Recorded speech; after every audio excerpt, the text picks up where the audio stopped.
Então, o Padre Jorge já me apresentou, só uma pequena correção, não a ele, mas a mim mesmo. Talvez não tenha sido tão claro, estávamos conversando ali nas escadas, quando ele me perguntava algumas coisas, eu disse, não, eu já colaborava antes mesmo da escolha do tema do sínodo de 2018, né? Mas não que eu tenha participado da escolha do tema, mas simplesmente pouco antes de ser anunciado o tema do sínodo de 2018, que era sobre os jovens, a fé e o discernimento vocacional. Eu tinha acabado de chegar no Brasil, depois da Jornada Mundial da Juventude de Cracóvia, 2016, fui alguns dias para o Brasil. No primeiro dia que eu cheguei, em setembro de 2016, já fui procurado pela Secretaria do Sínodo dos Bispos, porque estavam nesse processo de reflexão final sobre qual seria o tema do Sínodo de 2018 e queriam trocar algumas ideias, já que o nosso setor de juventude era aquele que no Vaticano se ocupava mais diretamente do tema da pastoral juvenil. Então, estavam ali nos processos finais de discernimento junto com o Santo Padre e trocamos algumas ideias. Acho que, se não me engano, em outubro o Papa anunciou que o sínodo seria sobre os jovens. Bom dia mais uma vez, é uma alegria estar aqui com vocês. O vocês já mostra que eu vou falar um português mais do Brasil, né? Mas acho que vamos nos entender bem. Se houver alguma dificuldade, me digam, espero não destruir a bela língua portuguesa, né? O Padre Jorge dizia ontem que não vai haver problema, porque os portugueses estão muito acostumados a ouvir as telenovelas. Espero que vocês não sejam desse grupo que vê muitas telenovelas, né? Porque não é o melhor do Brasil que se exporta. Mas tem algumas boas, mas nem todas. Mas assim, ele falou que era mais fácil que se entendesse assim, que não era difícil entender o português do Brasil. Bem, ainda assim, a título de introdução, acho que é uma escolha muito acertada, né, do senhor Bispo Dom Virgílio, também do Padre Jorge, de todos os colaboradores, que esse tema, né, da juventude, da atuação do sínodo de 2018 possa ser discutido na formação permanente do clero. Com certeza tem outras pessoas aqui interessadas ao tema, não são párocos, não são sacerdotes, mas leigos envolvidos na pastoral da diocese ou simplesmente interessados ao tema. Mas eu lembro que no sínodo de 2018 nós éramos um único grupo de bispos e alguns outros colaboradores, como no meu caso, que participávamos do grupo de língua portuguesa, que eles chamam de círculo menor, né? Um grupo de trabalho de língua portuguesa. Havia somente um, e estavam dois bispos de Portugal, o senhor Dom Joaquim, bispo auxiliar de Joaquim Mendes, auxiliar de Lisboa. Estava também o senhor Dom Antônio, que na época era auxiliar do Porto, eu soube que já foi nomeado para outra diocese. E vários bispos do Brasil, de Angola, Moçambique, Cabo Verde e outros países. E lembro que uma das observações que foram feitas durante os trabalhos era que muitas vezes se consegue trabalhar esses temas que vêm dos documentos da Santa Sé, se consegue trabalhar a nível de conferência episcopal, se consegue trabalhar até mesmo às vezes no âmbito da pastoral juvenil, como ela se articula em cada país com as dioceses, né? Mas que o grande desafio muitas vezes é fazer chegar isso às paróquias, né? E se o pároco não abraça a questão, muitas vezes fica perdido no que hoje, no mundo da informática, se chama, né, a cloud, né, ou a nuvem, onde se armazenam tantos dados, mas não não toca a realidade das pessoas. Então, realmente, se isso chega aos párocos, né, e as pessoas que estão ali trabalhando no território, isso é que realmente faz a diferença. Então, por isso, a escolha é muito acertada, né, de trabalhar isso na formação permanente do clero. Fico feliz também de estar aqui em Coimbra, porque comentava, depois volto ao assunto, mas comentava com o Dom Virgílio hoje pela manhã, que o grande apóstolo do Brasil, né, que é São José de Anchieta, ele é de origem espanhola, das Ilhas Canárias, mas aos 14 anos veio para Coimbra, e aos 19 foi enviado em missão para o Brasil. E foi o grande apóstolo do Brasil, e partiu aqui de Coimbra, ou seja, o navio deve ter partido lá de Lisboa, mas assim, ele estava aqui em Coimbra antes de ir para o Brasil. Então nós brasileiros devemos algo a Coimbra também nesse sentido de que aqui se formou aquele que foi o grande apóstolo do Brasil, o grande evangelizador dos primeiros tempos do Brasil, que com todos os nossos limites, mas somos o país com o maior número de católicos no mundo hoje, né? Rezando que continue assim, porque é um grande avanço também das igrejas pentecostais. Bem, temos também aqui, com certeza, alguns jovens, mas outros que são jovens há mais tempo, né? Lembramos que, acho que é o Papa Francisco que repete, ou alguém que eu ouvi lá no Vaticano, que repete sempre isso, que a juventude, mais do que uma idade cronológica, é um estado da alma, né? Mais do que uma idade cronológica, é um estado da alma. Nós encontramos, às vezes, jovens já envelhecidos, jovens em idade, mas envelhecidos. E encontramos pessoas idosas, mas que estão cheias de entusiasmo, de sonhos, né? Então, tudo aquilo que nós vamos falar sobre a juventude vale para todos os que são jovens de coração ou que o querem ser, né? Ou que querem recuperar essa juventude que talvez, às vezes, a vida vai também desgastando, né? Como sabemos, assim, às vezes Deus tem as suas surpresas, né?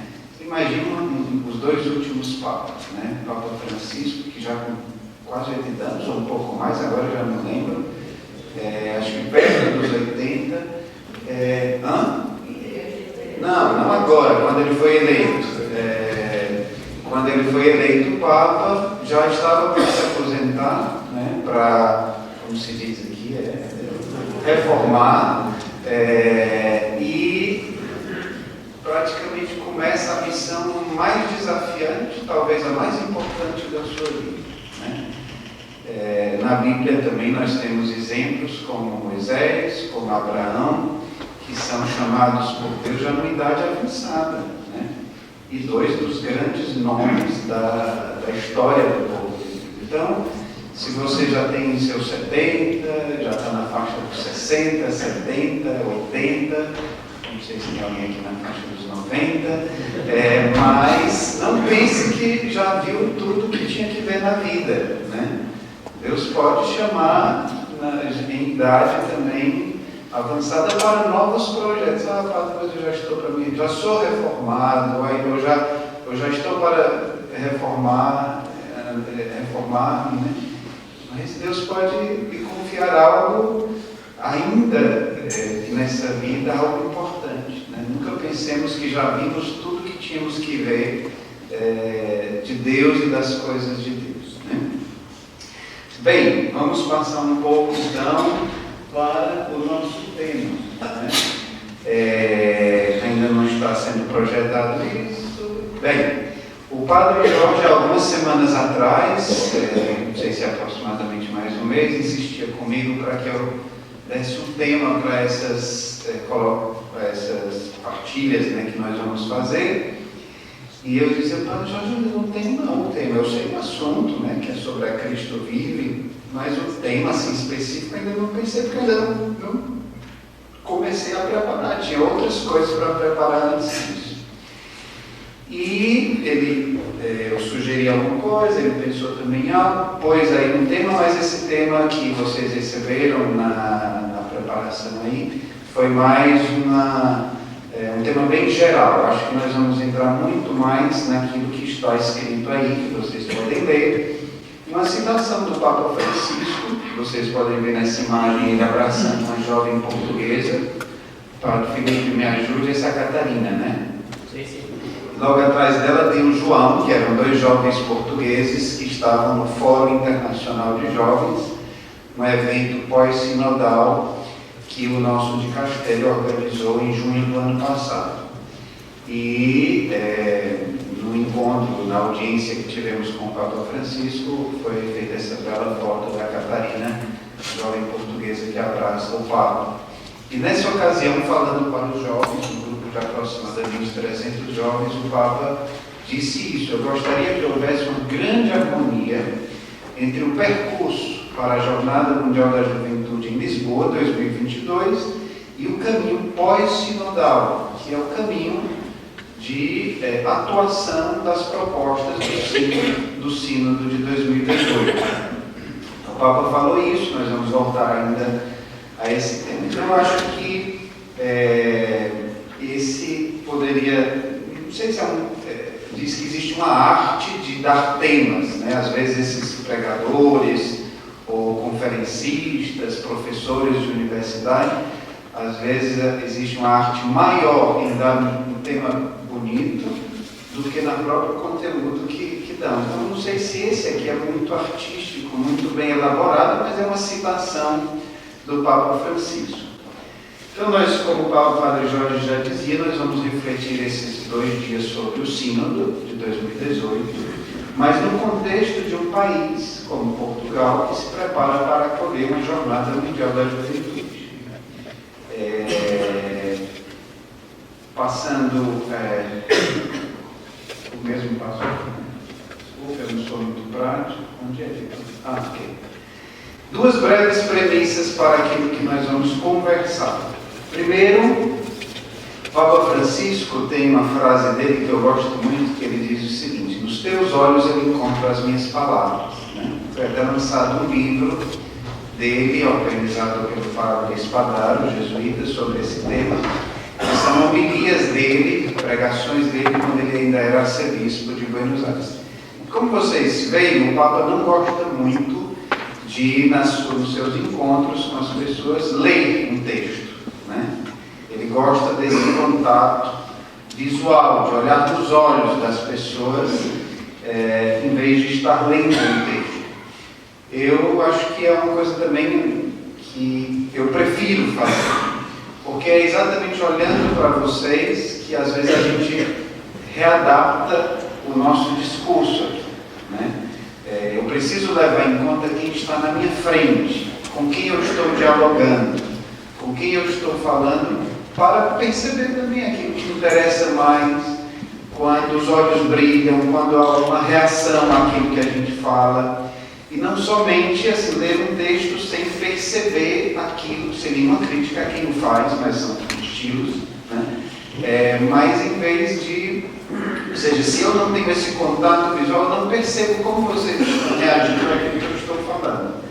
Então eu preparei algo, mas espero que também, na medida em que olho para vocês, que Deus mesmo, o Espírito Santo, vai iluminando aquilo que a gente precisa falar.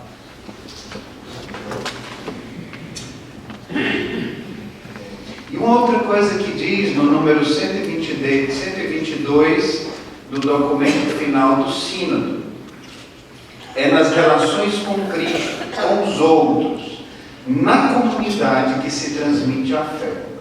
Tendo em vista também a missão, a Igreja é chamada a assumir uma fisionomia relacional. A Igreja é chamada a assumir uma fisionomia relacional, que coloque no centro a escuta, a hospitalidade, o diálogo e o discernimento comum, num percurso que transforme a vida de quem nele participa. Uma igreja sinodal é uma igreja de escuta, ciente de que escutar é mais do que ouvir. É uma escuta recíproca, onde cada um tem algo a aprender. Ou seja, eu não sou não são somente vocês que estão aqui para aprender. A partir também daquilo que vocês vão, a partir das reações que virão de vocês àquilo que eu estou falando. A partir também do diálogo, a partir do diálogo que virá, inclusive, nos momentos de pausa, de intervalo, né? A partir das perguntas que vocês farão, é que eu acho que vai também emergir o que de melhor o Senhor quer que nós vejamos juntos nesses dias, né? Lembro que nesse processo de preparação para o Sínodo de 2018, eu participei de pelo menos duas ou três reuniões em que estávamos juntos, o Conselho de Secretaria do Sínodo, que eram aproximadamente 10 a 15 bispos e cardeais, representantes dos diversos continentes, e tínhamos também alguns outros cardeais e bispos da Cúria Romana, e um grupo de pessoas que eles chamavam de pessoas espertas naquele tema. Eu participei de algumas dessas reuniões. E muitas vezes, nos intervalos, a gente tinha a oportunidade de até mesmo conversar um pouco com o Papa, brevemente, né? Interessante que ele se fazia tão acessível, né? Por exemplo, teve um dia que nós estávamos, assim, um grupo de umas 30 pessoas, num salão pela metade desse aqui, tinha um café sendo servido, com alguns doces, e o Papa estava lá tomando café.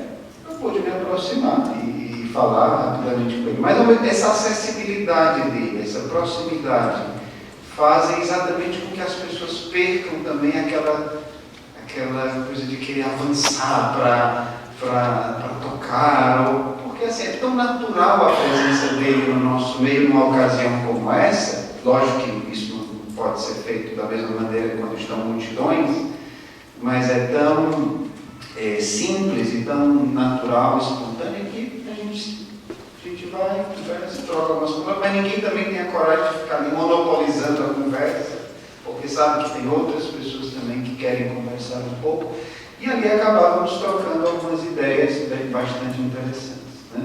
Então, é nesse diálogo, é na relação. O documento final do Sínodo diz também algo interessante. Ele diz que essa maneira relacional, essa maneira de a igreja viver nas relações, essa maneira de crescer a partir das relações, é aquilo que evangeliza, né? É aquilo que a gente lê nos Atos dos Apóstolos. Veja como eles se amam, veja como eles se relacionam. Tive a oportunidade recentemente de visitar a sede do Movimento Focolare, lá em Rocca di Papa, perto de Roma, onde existe o túmulo da fundadora, que era Ludwig, e dos cofundadores, um leigo, Dino Giordani, e um padre, Pasquale Foresi. E eles contando assim um pouco os inícios lá do Movimento Focolare, falaram uma coisa que me tocou muito. Eles disseram que foi o primeiro padre do movimento, Pasquale Foresi. Ele era um jovem, ele estava em casa, um jovem muito tímido, e o pai dele, que era um político italiano, já conhecia Chiara Lubich e já conhecia as primeiras ali do movimento focolare. E uma jovem focolarina foi até a casa para visitar o pai dele, mas parece que não concordaram bem o dia, o horário, e o pai não estava em casa. E aí esse jovem muito tímido se viu na obrigação de ter que acolher aquela jovem do movimento focolare e encontrar assunto para conversar com ela, né? Mas com toda a sua timidez. Chegou um momento que eles saíram para caminhar um pouco, e aí ele perguntou a ela, o que é que vocês vivem? O que é que caracteriza esse movimento que está nascendo? Aí nos disseram, né, que ela deu uma resposta muito simples, né? Ela disse assim: nós procuramos viver na terra o amor que circula entre as pessoas da Santíssima Trindade, né? Ou seja, um projeto de vida vida altíssimo, né? Eu disse que ela não precisou dizer mais nada. Aquele jovem não precisou fazer nenhum caminho vocacional. Ali ele já entendeu tudo. Entendeu assim, que não é que ele entendeu tudo o mistério da Santíssima Trindade, que a gente não entende nessa vida. Mas ele entendeu que aquilo era um chamado para algo muito grande. Ele se sentiu atraído e quis entrar naquilo, né? E quis fazer parte daquele movimento e se tornou um dos cofundadores do movimento. Então isso é muito importante também com os jovens, né? Às vezes a gente diz assim, né? Vou dar um exemplo, tipo um concurso de Miss, né? Miss Portugal, Miss Universo, o que é que você mais deseja? A paz mundial, todas dizem, né? E o livro que você mais gostou, O Pequeno Príncipe, né? As duas coisas que quase toda Miss diz, que lê O Pequeno Príncipe, que sonha a paz mundial. Mas isso todo mundo, assim, muita gente talvez queira. Mas pense em quanto foi específica a resposta dessa jovem. Nós nos sentimos chamados a reproduzir nessa terra as relações de amor que existem entre as pessoas da Santíssima Trindade. É algo muito grande, altíssimo. Mas os jovens são atraídos por propostas altas, não por propostas que são iguais às que todo mundo lança nesse mundo, né? Então, às vezes, a gente tem essa tendência na pastoral juvenil de querer, como se diz, dar aos jovens aquilo que eles já têm no mundo, né? Aquilo que eles já têm com os amigos dele, e a gente quer fazer algo igual e ainda faz pior, né? Ainda faz pior porque tem gente que faz muito melhor do que a gente, né? Então precisamos ter essa coragem de propor aos jovens altos ideais. Mas vamos passar então para o próximo slide, que eu vou falar. Estou me acostumado aqui com a tecnologia. As apresentações também que eu preparei são muito simples, sem muitos recursos mediáticos, né? Não é a minha especialidade isso daí. Mas nesse encontro que o Papa teve com os jovens participantes do Fórum Internacional de junho de 2019, ele falava algo interessante. Ele dizia: eu gostaria de aproveitar essa oportunidade para vos fazer um anúncio importante.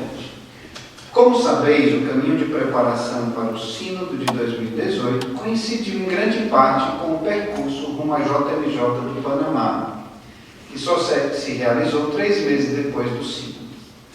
Em 2017, na minha mensagem aos jovens, eu manifestei a esperança de que houvesse uma grande harmonia entre esses dois caminhos, confiando essa intenção à poderosa intercessão de Maria. Pois bem, diz o Papa, a próxima edição internacional da JMJ terá lugar em Lisboa, em 2022. E para esta etapa da peregrinação intercontinental dos jovens, eu escolhi como tema, vamos ler juntos, Maria levantou-se e partiu apressadamente. Nos próximos 2 anos, convido-vos a meditar sobre estes trechos. Jovem, eu te ordeno, levanta-te e ergue-te, constitui-te testemunho do que acabas de ver.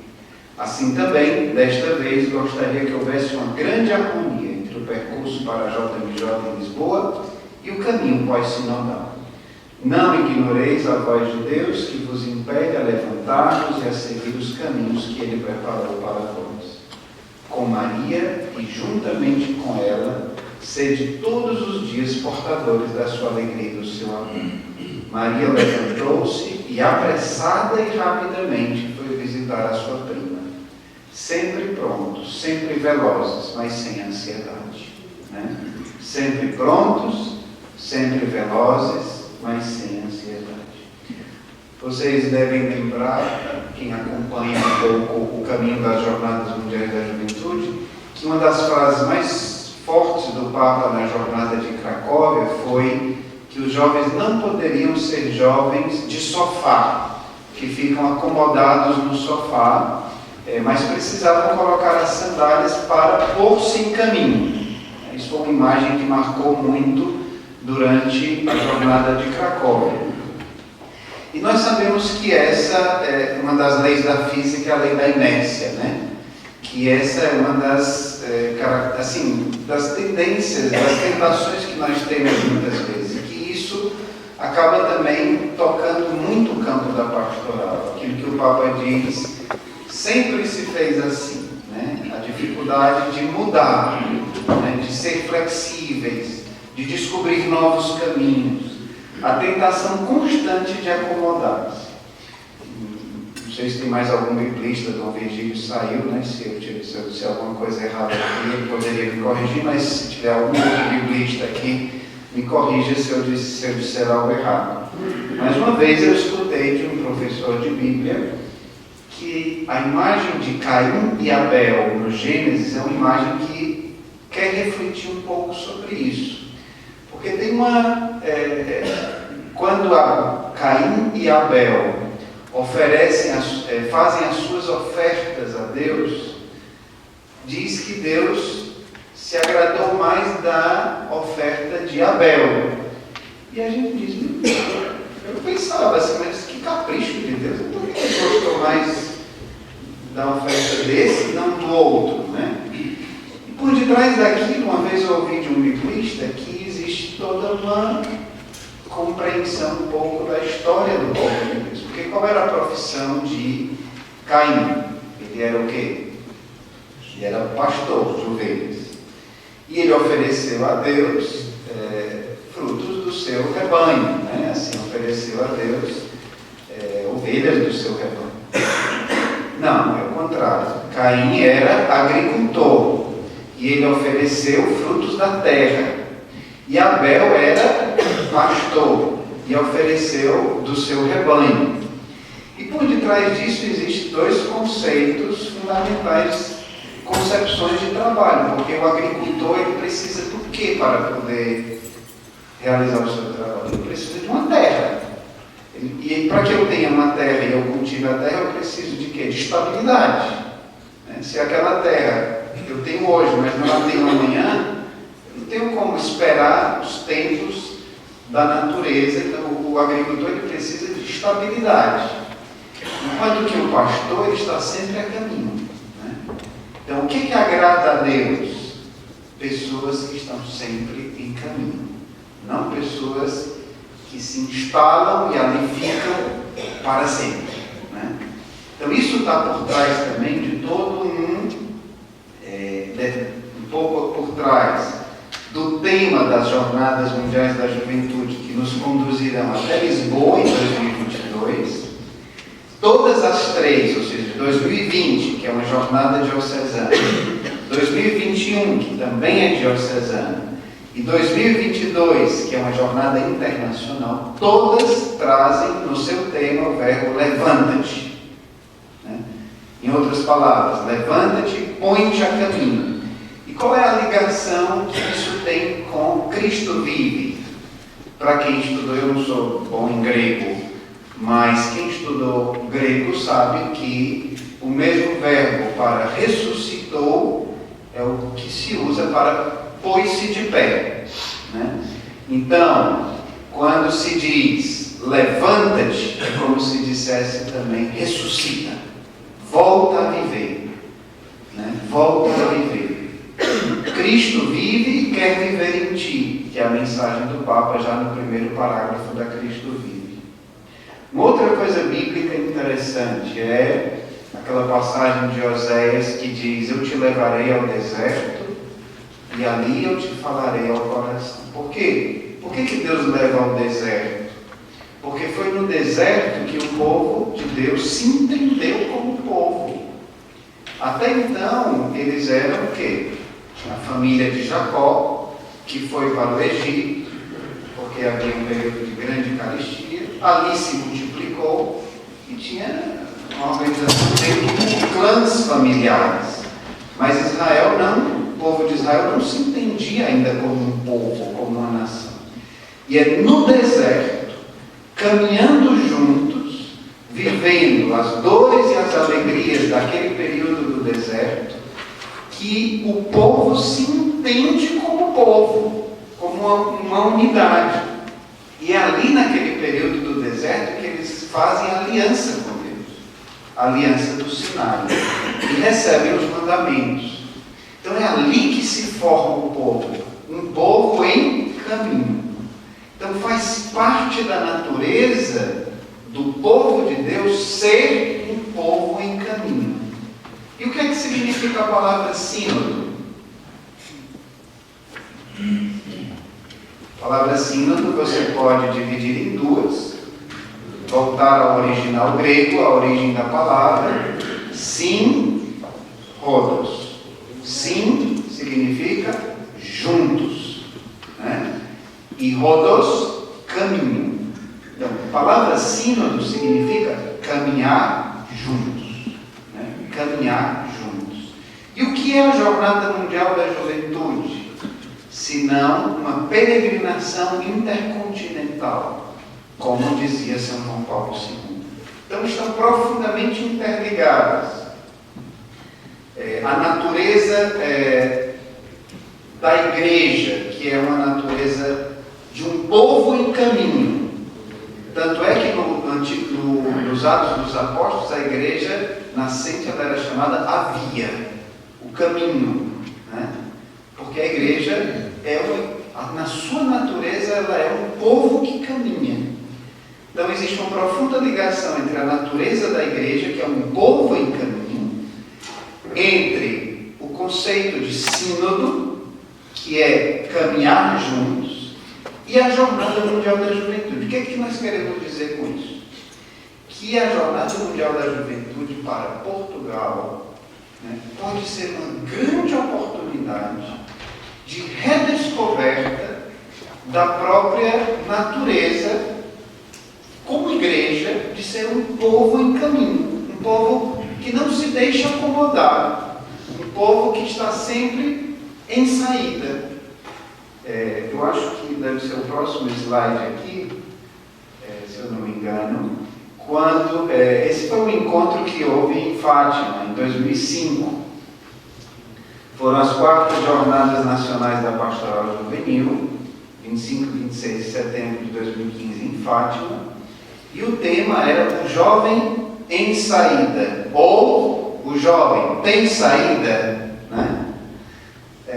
Eu participei desse encontro, foi organizado pelo Padre Eduardo Novo, o Dom Joaquim, o Padre Eduardo Novo estava antes do Padre Felipe Diniz na coordenação nacional do secretariado, e eu participei desse encontro. Era interessante porque uma das conclusões às quais nós chegávamos era exatamente essa: o jovem tem saída se ele for um jovem em saída, né?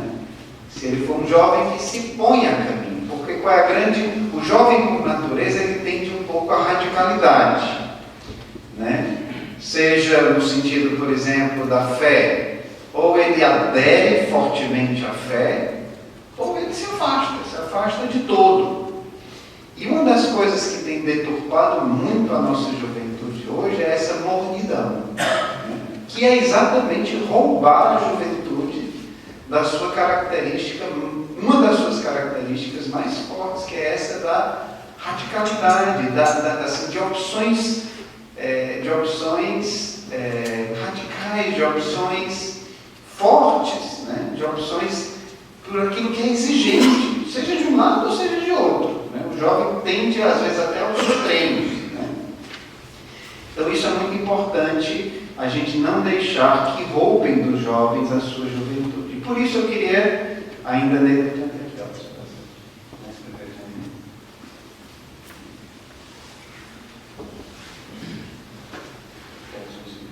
Até às 11h30, mas vocês vão cansar se eu ficar falando sem parar, né? Então daqui a pouco eu paro um pouquinho e vejo se vocês querem comentar alguma coisa, perguntar, porque senão cansa ficar ouvindo a mesma voz ali 1 hora sem parar. Eu cansaria, não digo que não cansa não, que eu não acredito não, mas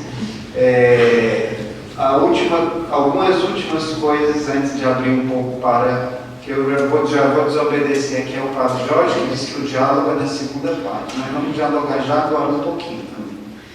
Mas o Papa Bento XVI, quando ele visitou Portugal em 2010, ele disse algo bem interessante. Ele disse: Portugal foi uma grande força da fé católica.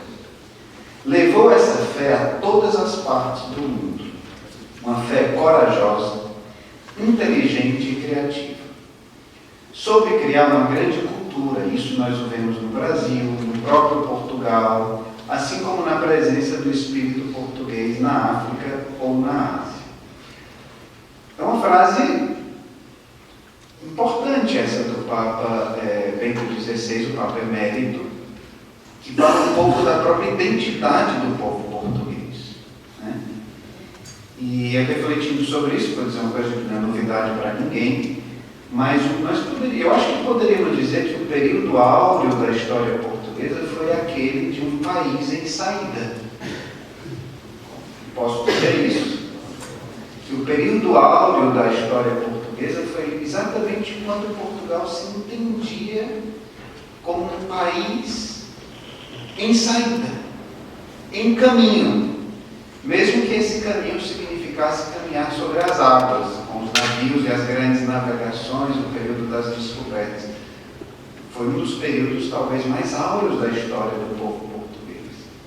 E será que de uma outra maneira, num novo contexto, né, esse período agora da jornada, onde vai haver uma grande abertura também, e essa abertura não é só no campo religioso.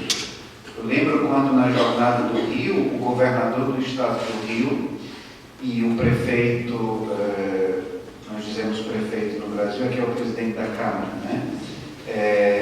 Da cidade do Rio de Janeiro, diziam que a Jornada Mundial da Juventude foi muito mais desafiante de organizar do que as Olimpíadas, os Jogos Olímpicos e do que a Copa do Mundo de futebol, né?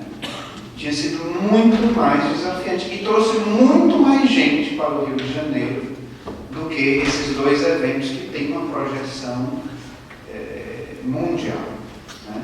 E para esses eventos, normalmente vai quem tem dinheiro, e pessoas já com jovens também, mas não são só jovens.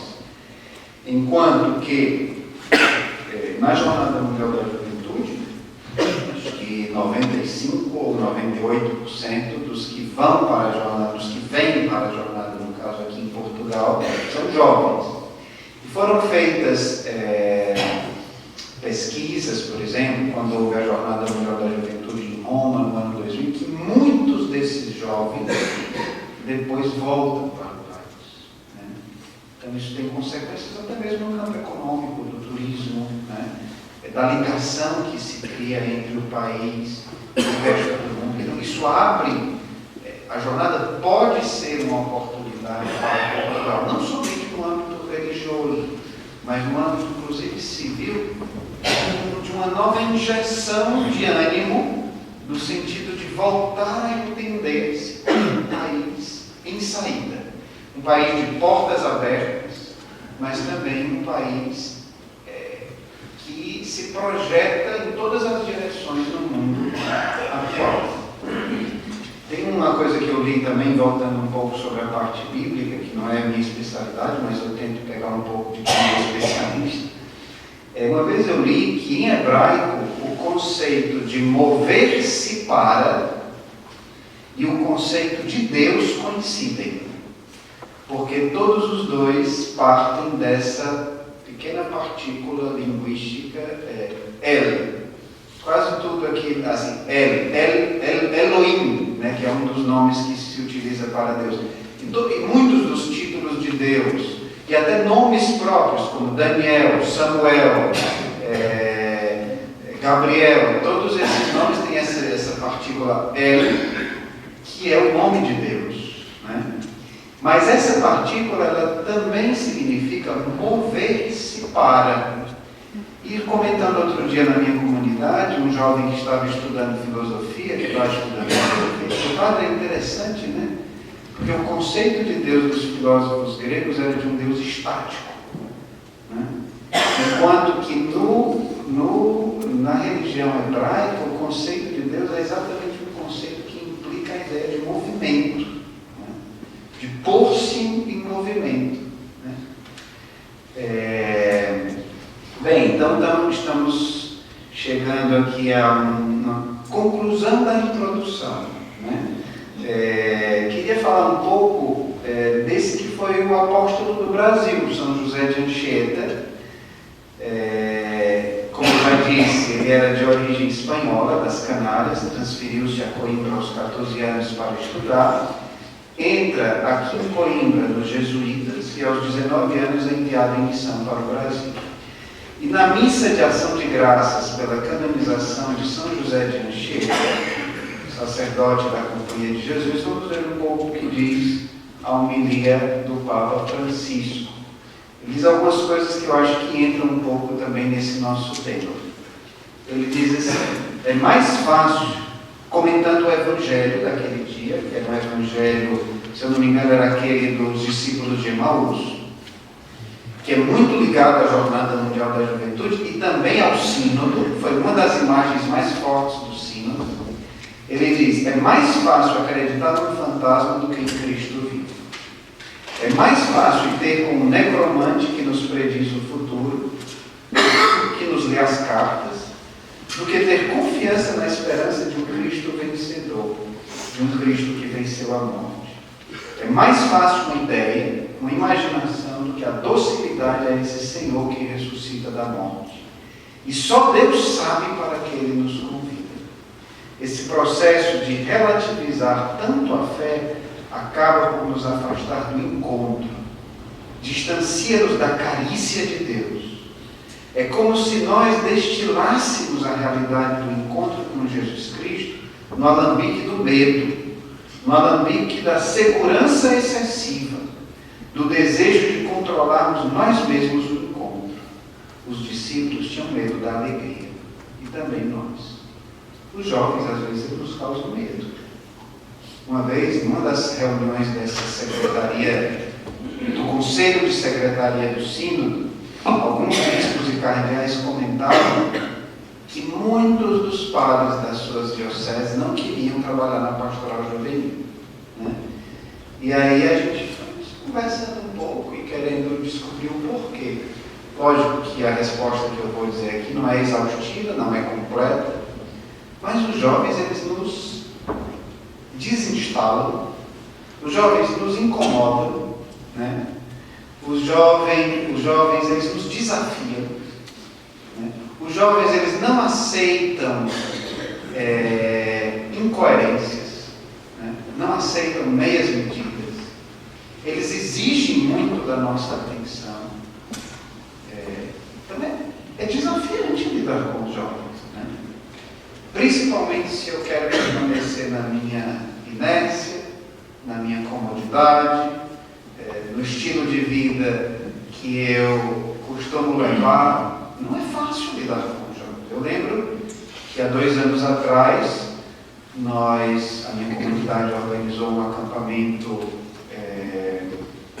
para jovens a nível europeu na Hungria, e um dos jovens que ia para esse encontro teve um problema. Eu não fui para esse encontro, estava ocupado em Roma, e um dos jovens que ia para esse encontro teve problema com o seu passaporte, não pôde viajar e acabou tendo que ficar na nossa casa, pelo menos para aproveitar aquela semana e conhecer alguma coisa em Roma. Foi uma semana, toda a minha programação para aquela semana saltou pelos ares, né?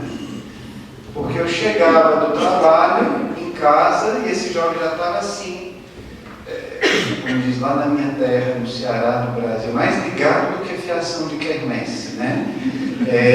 Eletrizado, e ele queria jogar, queria fazer alguma coisa. Eu tinha passado o dia em casa, às vezes só, às vezes dado voltas em Roma, que vamos jogar futebol comigo. Vamos. E aí íamos lá para a igreja, para o campo de futebol, ficava só eu e ele, porque não tinha quase ninguém naquele mês de agosto por ali, né? Um chutando para o outro, né? Mas para ele aquilo dali era fundamental, assim, ter alguém com quem dialogar, que jogasse com ele, né? E às vezes a gente diz que os nossos jovens, eles estão muito presos aos tablets, smartphone, né, celulares, videogames. Mas por que eles estão tão presos a isso? Será que nós não estamos tendo tempo para perder com eles, né? Eu tenho um sobrinho, tem 6 anos, 5, 6 anos, que não é jovem, é uma criança. Mas imagina, se um jovem tem energia, imagina uma criança, né? Lembro que quando fui a Fortaleza o ano passado, ele estava diante da televisão, assistindo um programa, que eu nem estava gostando muito do que ele estava assistindo, e com o celular, o smartphone na mão, jogando videogame ao mesmo tempo, né? Aí eu disse: Gabriel, esse desenho animado que você está assistindo não é muito bom. Por que não é bom? Eu fui explicar para ele. Aí eu disse: bem, porque eu vou dizer que não vai me ser. Eu disse: vamos brincar? Na mesma hora ele soltou o smartphone, deixou a televisão de lado, passamos 1 hora brincando juntos, né? Será que os nossos jovens, não estou dizendo que o que eu vou dizer não é algo absoluto, pode ser que você faça uma proposta para um jovem e ele não aceite isso, mas será que não existe também um pouco de que os nossos jovens estão tão presos a essas coisas porque tem muito pouca gente disposta a perder tempo com eles, né? Talvez, quais são as atitudes dos pais quando passam um dia trabalhando, quando chegam em casa, o que vão fazer? São capazes, por exemplo, meu pai, que é o avô dos meus sobrinhos, obviamente, né? Meus sobrinhos são loucos por ele, loucos por meu pai, né? Todos, parece assim um doce que... por quê? Porque ele se senta para brincar com eles, né? Perde tempo com eles. Quando eles chegam em casa, na casa dos meus pais, dos avós deles, eles se tornam o alvo da atenção do avô, né? Por isso que o Papa insiste muito também nesse diálogo entre as gerações, os avós e os netos, né? Mas assim, talvez parte da culpa, não é tanto uma questão de culpa, mas parte da responsabilidade de que os nossos jovens estão tão presos ao virtual e pouco ao real, é porque nós perdemos pouco tempo com eles. E o Papa Francisco conta sempre essa história de um pároco, não sei se era pároco, talvez não fosse, porque os párocos muitas vezes somos tão ocupados, né? Mas era um padre, grande confessor de Buenos Aires, que muita gente vinha se confessar com ele. Por que? O Papa se pergunta. Diz que esse padre, ele estava o dia inteiro na igreja e ele fazia 2 coisas. Ou ficava lendo um dicionário chinês-espanhol, ou consertando uma bola de futebol de couro que estava furada. Aí ele disse que as pessoas entravam na igreja e diziam: esse Papa não tem nada o que fazer, então ele pode perder tempo comigo, né? E aí não tinham nenhum receio de pedir para se confessar, para conversar, para trocar uma ideia. Talvez a começar por mim, né? Eu sou o primeiro que tenho que fazer o meia-culpa, né? Talvez a começar por mim, nós padres, nós adultos, damos sempre às pessoas uma ideia de estarmos tão ocupados que as pessoas não têm coragem nem de se aproximar da gente, né? Isso é uma coisa que talvez pedisse um pouco da nossa reflexão. Temos ainda 15 minutos, eu vou parar por aqui. Talvez somente mais um slide sobre José de Anchieta. O Papa Francisco dizia ainda: São José de Anchieta soube comunicar o que ele mesmo experimentara com o Senhor, aquilo que tinha visto e ouvido dele, o que o Senhor lhe comunicava nos seus exercícios espirituais. Ele, juntamente com Nóbrega, é o primeiro jesuíta que Inácio envia para a América. Um jovem de 19 anos. Era tão grande a alegria que ele sentia, era tão grande o seu júbilo, que fundou uma nação, o Brasil. Lançou os fundamentos culturais de uma nação em Jesus Cristo. Não estudou teologia, também não estudou filosofia. Era um jovem. No entanto, sentiu sobre si mesmo o olhar de Jesus Cristo e deixou-se encher de alegria, escolhendo a luz. Essa foi e é a sua santidade. Ele não teve medo da alegria, né? Ele não teve medo da alegria. podemos parar um pouco por aqui, temos 15 minutos e gostaria que dialogássemos um pouco, né? Se tivessem algum comentário, alguma pergunta, se eu não souber responder, já digo logo, né? Não sou alguém que sabe tudo, né? Mas depois a gente reflete e se depois vier a resposta, eu digo daqui para amanhã. Se não vier, caminharemos juntos com a nossa pergunta na mente e no coração. E um dia, nosso Senhor nos iluminará. Às vezes é melhor caminhar juntos com uma pergunta comum do que encontrar respostas baratas e fáceis, né? Então, não sei alguém poderia ajudar aqui com o microfone, e quem tiver alguma pergunta ou algum comentário pode levantar a mão. Muito obrigado. Muito obrigado, muito bom dia, gostei muito de ouvir. Gostaria de sublinhar aquela frase que disse: os jovens são atraídos por propostas altas. Parece-me verdade, acredito muito nisto, mas também tenho a experiência que atrai muito mais pessoas propostas mais comuns.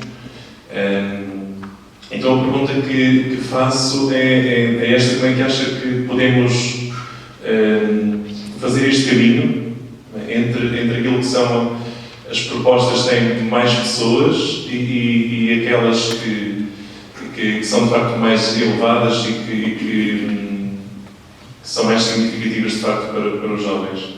Como disse e muito bem, de facto nós imitamos muito aquilo que eles já propõem e de forma bem pior, muitas vezes. E acabamos por fazer entretenimento na igreja e no nosso específico. E percebemos, ao fim e ao cabo, de facto, perdemos tempo. Não é tanto o problema de apresentar, por exemplo, o próprio São João Bosco, que era um dos grandes apóstolos da juventude, partia muito daquilo que os jovens gostavam de fazer, né? O esporte. Também muitas vezes se utiliza a música, as artes. Não existe nenhum problema, eu acho que é mais do que comum, que para atrair os jovens, mesmo nas paróquias se faz, nos oratórios, ou seja, parte também daquilo que eles gostam de fazer. O problema é se a gente fica somente naquilo, né? Se a gente, a partir dali, não vai propondo aos jovens um caminho de crescimento na fé. E levando-os também a ocasiões onde eles podem fazer uma experiência forte, né? Por exemplo, as Jornadas Mundiais da Juventude, elas acabam sendo o ponto de chegada de muitas propostas interessantes que se fazem nas mais diversas partes do mundo e que confluem na Jornada Mundial da Juventude, como também muitas propostas que são postas em prática na jornada depois se tornam fonte de inspiração para muitas dioceses, paróquias, conferências episcopais, movimentos, etc. Então, na jornada tem muitos momentos assim onde os jovens se alegram, se divertem, estão juntos. E qual é, às vezes, a maior alegria de um jovem? É estar com outro jovem, né? E é o que mais atrai o jovem, é o outro jovem, né? Mas ao mesmo tempo a jornada ela não deixa de propor momentos muito fortes, como momentos de catequese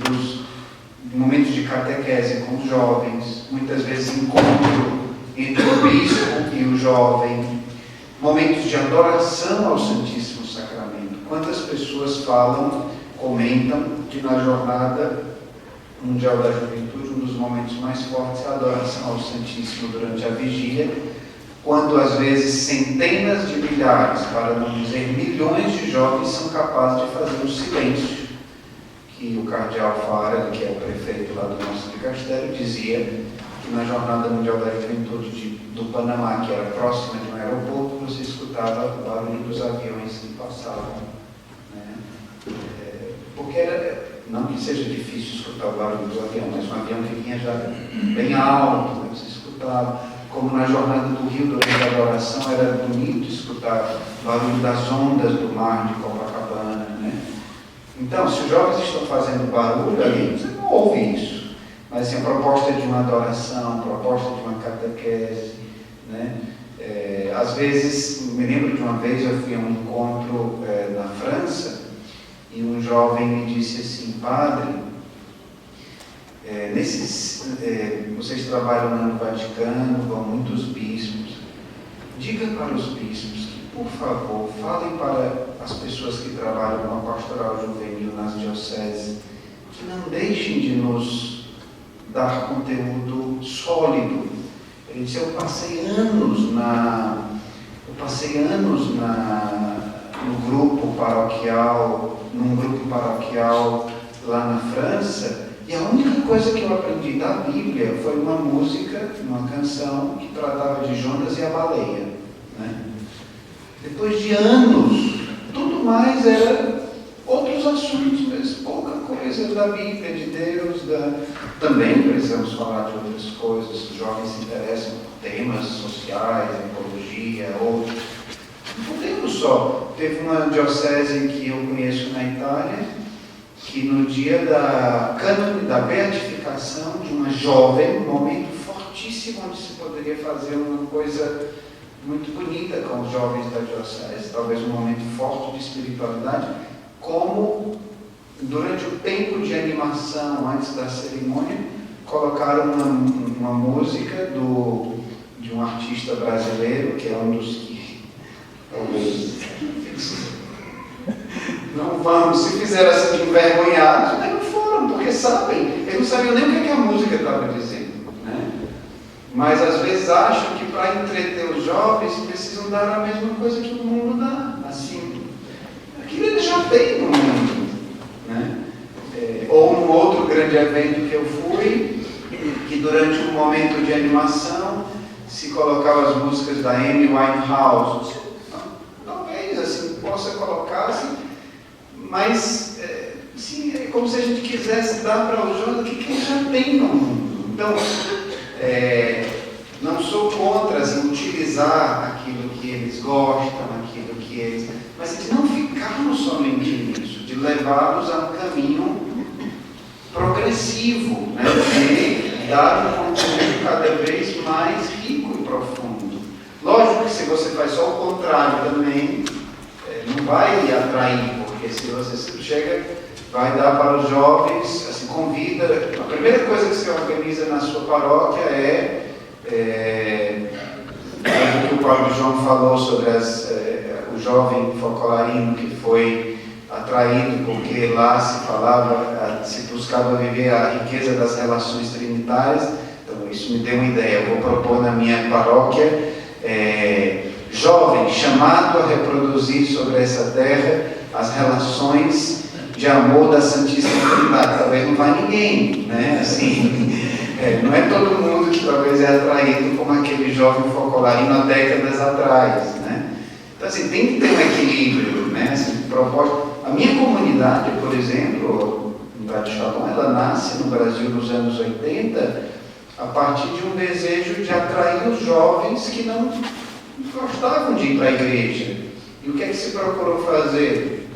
Uma espécie de lanchonete, pizzaria, um mix entre uma coisa e outra, onde os jovens iam para se encontrar, né? Uma coisa de local de encontro, de cultivar amizades, mas ali tinha como iscas, né? Que eram lançadas para que o jovem pudesse, pelo menos, receber a proposta de um caminho de fé, né? E a partir dali, eram convidados, se mordiam a isca, eram convidados a entrar num grupo de oração, fazer um caminho de aprofundamento da fé, etc., né? O problema não é tanto utilizar também coisas que é ficar somente naquilo, né? Não sei se deu para entender, e lógico que as minhas respostas elas não são exaustivas, né? São respostas incompletas, mas um elemento de resposta.